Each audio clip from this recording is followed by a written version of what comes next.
Jika ada orang bertanya kepadaku, siapakah sosok wanita yang paling menginspirasi dalam hidupku?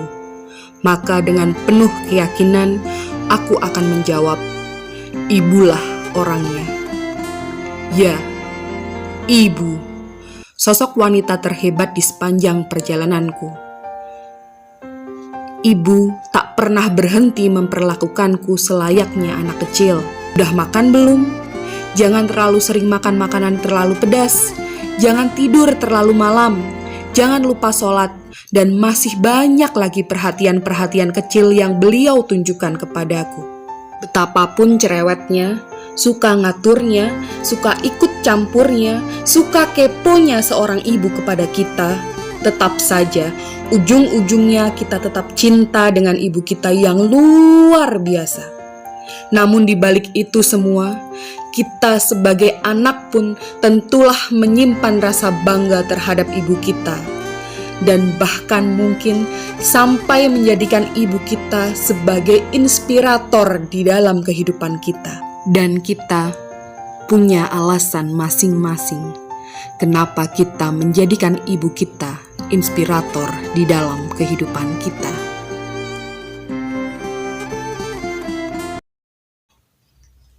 Bismillahirrahmanirrahim.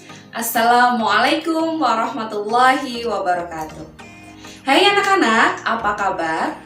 Semoga kalian selalu dalam keadaan sehat, bahagia, dan selalu dalam lindungan Allah Subhanahu wa Ta'ala. Terima kasih karena kalian tetap semangat untuk belajar walaupun dalam kondisi dan keadaan apapun. Pada pertemuan hari ini, kita akan melanjutkan materi yang sudah kita bahas kemarin. Masih ingat kemarin kita membahas tentang apa? Ya, betul sekali. Kemarin kita membahas mengenai struktur teks cerita inspiratif. Maka, pada pertemuan hari ini kita akan melanjutkan, berarti kalau kemarin tentang strukturnya, hari ini berarti tentang aspek kebahasaan teks cerita inspiratif. Sebelum pembelajaran hari ini kita mulai, marilah kita berdoa. Semoga aktivitas kita pada hari ini bernilai manfaat. Amin. Nah, sebelum pembelajaran hari ini kita mulai, jangan lupa menyiapkan buku paket kalian dan silahkan dibuka di halaman 149. Kemudian jangan lupa menyiapkan alat tulis, buku catatan, dan buku tugas kalian. Kalau ada hal yang penting nanti berarti silahkan langsung dicatat ya. Pada awal pembelajaran, Bu Ros sudah menyampaikan sesuatu yang menginspirasi Bu Ros, yaitu tentang ibu. Nah, dari teks yang Bu Ros sampaikan di awal, berarti kalian ingat ya, apa itu teks cerita inspiratif? Ya, betul sekali. Teks cerita inspiratif ini adalah teks yang memotivasi kita, yang menjadikan kita ingin menjadi sosok ataupun tokoh yang menginspirasi kita tersebut. Kalau dalam kehidupan Bu Ros, yang paling menginspirasi dalam kehidupan Bu Ros adalah sosok seorang ibu. Begitupun tentu dengan kalian, bukan? Masih ingatkah kalian? Berarti ciri-ciri teks cerita inspiratif itu yang seperti apa? Ya, betul sekali. Yang pertama adalah berisi kisah nyata. Kemudian memiliki sebuah tema. Kalau Bu Ros tadi yang Bu Ros sampaikan adalah memiliki kisah nyata karena Bu Ros mengalami sendiri bagaimana melihat sendiri bagaimana hebatnya sosok seorang ibu. Kemudian memiliki temanya adalah mengenai kasih sayang, mengenai bagaimana perjuangan, bagaimana kehebatan seorang ibu dalam mendidik anaknya. Kemudian terdapat judulnya. Tentu judulnya karena membahas mengenai ibu, maka judulnya juga tentang ibu. Kemudian memiliki alur, bersifat naratif, dan yang terakhir ada tokoh yang diceritakan. Nah, itu tadi kita sudah kembali mengingat tentang bagaimana ciri-ciri teks cerita inspiratif, dan untuk selanjutnya kita akan membahas mengenai aspek kebahasaan teks cerita inspiratif. Nah, Pada aspek kebahasaan teks cerita inspiratif ini sudah Bu Ros sampaikan di Edmodo kalian mengenai pengantar materinya, jadi nanti silahkan kalian bisa membaca di sana. Untuk kembali mengingatkan kalian mengenai teks cerita inspiratif, maka silahkan kalian simak teks berikut ini yang dimana teks ini akan menjadi teks yang menjadi pengantar untuk mengerjakan tugas pada pertemuan hari ini. Jadi silahkan disimak dan silahkan dicermati. Rencana baru jika gagal. Suatu ketika seorang pemilik toko yang menjual peralatan kendaraan bermotor menemui seorang tokoh yang sangat sukses di bidang penjualan peralatan kendaraan bermotor untuk berkonsultasi. Beberapa waktu sebelumnya ia mengalami kegagalan dalam bisnisnya hingga akhirnya harus menutup toko. Ia merasa ada sesuatu yang aneh dalam kegagalan bisnisnya, tetapi ia sendiri tidak tahu apa yang menyebabkan bisnisnya harus ditutup. Ia berkata kepada tokoh sukses tersebut, "Sudilah kiranya Bapak memberikan beberapa tips agar saya bisa bangkit lagi dari kegagalan saya. Beberapa waktu yang lalu saya telah menutup toko penjualan peralatan kendaraan bermotor yang sudah saya geluti selama ini. Saya tidak tahu mengapa kegagalan ini bisa terjadi." Tokoh sukses tersebut lantas menjawab, "Kembalilah dan gunakan sisa modalmu untuk membuka toko itu lagi. Kemudian keluarkan uang sedikit lebih banyak untuk melakukan promosi yang besar dengan jangkauan lebih luas. Saat pembeli datang, beri mereka pelayanan terbaik dan selalu berpihak pada mereka, bukan mengutamakan kepentinganmu semata. Jangan sesekali mengecewakan mereka dengan menjual barang yang tidak berkualitas." Pengusaha tersebut lantas mengucap terima kasih atas tip yang diberikan oleh tokoh sukses tersebut. Itulah yang harus kita lakukan kepada semua orang. Kita harus saling membantu satu sama lain. Dengan demikian semua jalan pasti selalu terbuka bagi kita. Namun ada satu hal yang harus kamu ingat.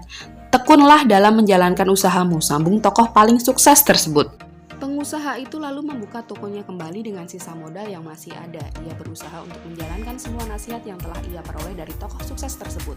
1 tahun kemudian, bisnisnya mengalami kemajuan yang sangat luar biasa. Melihat bisnisnya semakin berkembang pesat, ia membuka cabang toko baru sambil terus menerapkan semua nasihat yang dianjurkan tokoh sukses yang dulu ia temui. Mencapai suatu keberhasilan dalam dunia bisnis sangat tidak mudah. Keberhasilan sebuah bisnis harus dibayar dengan harga yang sangat mahal. Kegagalan, pengorbanan, perjuangan, usaha, kerja keras, sakit hati, dan tangis adalah bayarannya. Di dunia bisnis, kegagalan akan selalu ada. Kegagalan adalah sahabat sejati sekaligus musuh yang paling berbahaya dalam dunia bisnis. Kegagalan menjadi sahabat sejati yang menegur kita agar menjalankan bisnis dengan lebih baik dari sebelumnya. Kegagalan juga merupakan musuh yang harus kita taklukkan demi mencapai kesuksesan yang kita inginkan. Oleh karena itu, kita harus menyikapi kegagalan dengan bijaksana. Kita tidak boleh menyerah begitu cepat saat menemui kegagalan. Kita perlu mencari tahu penyebab kegagalan bisnis kita. Pelajari penyebabnya, lalu segera buat rencana baru dan mulai lagi dengan semangat baru. Bekerjalah dengan tekun dalam menjalankan bisnis. Jika kita telah berusaha dan tekun melakukan perbaikan di sela-sela kerumitan, serta menyingkirkan hambatan yang kita temui, cepat atau lambat kita pasti menemukan kilauan kesempatan untuk meraih kesuksesan. Jangan mundur saat bisnis Anda mengalami kegagalan. Jangan menyerah, jangan takut, jangan putus asa, jangan berhenti, jangan matikan harapan. Maju kembali sambil terus melakukan kebaikan. Nah, dari teks cerita inspiratif yang tadi Bu Ros bacakan, setelah ini kalian Bu Ros minta untuk mencari aspek kebahasaan dari teks cerita inspiratif tersebut.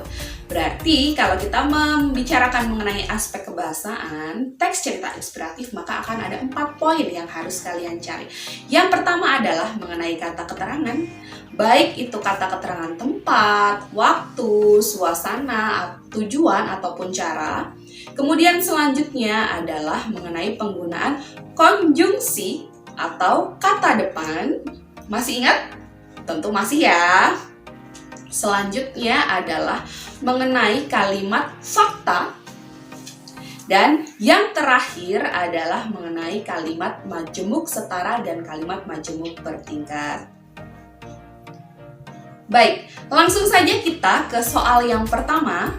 Dari teks cerita inspiratif tadi, untuk yang pertama berarti silahkan kalian cari mengenai kata keterangannya. Dan berikut tabelnya silahkan kalian salin. Kemudian kalian kerjakan di buku tugas kalian. Dan jangan lupa nanti dikumpulkan di lembar pengumpulan tugas di Edmodo.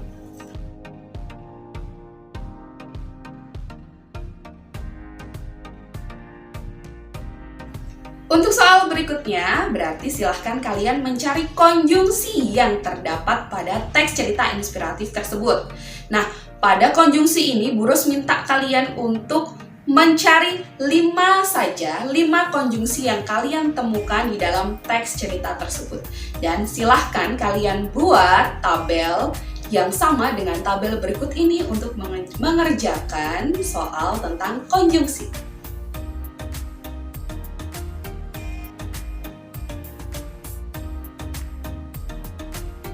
Soal berikutnya mengenai kalimat fakta.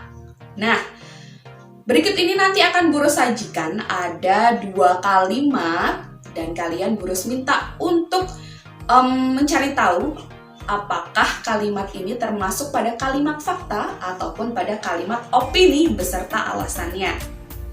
Silahkan kalian salin tabel berikut, kemudian kalian kerjakan di buku tugas kalian.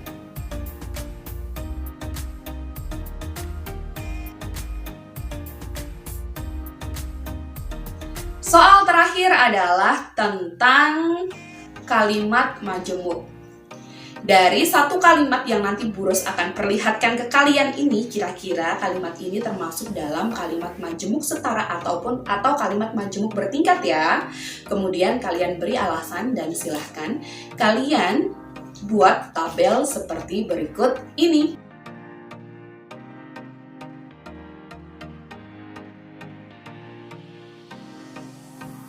Baik anak-anak, itu tadi soal untuk tes keterampilan kalian. Nah, untuk selanjutnya, setelah ini silahkan kalian langsung kerjakan di buku tulis kalian. Dan setelah itu jangan lupa langsung ke Edmodo kalian untuk mengumpulkan tugas keterampilan ini.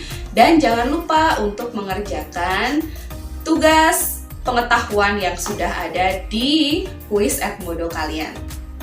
Baik anak-anak, terima kasih telah mengikuti pembelajaran hari ini. Semoga pembelajarannya selalu menyenangkan untuk kalian dan semoga kalian tetap bahagia belajar dari rumah. Terima kasih. Kalau ada salah kata, Bu Ros minta maaf. Bu Guru akhiri. Assalamualaikum warahmatullahi wabarakatuh.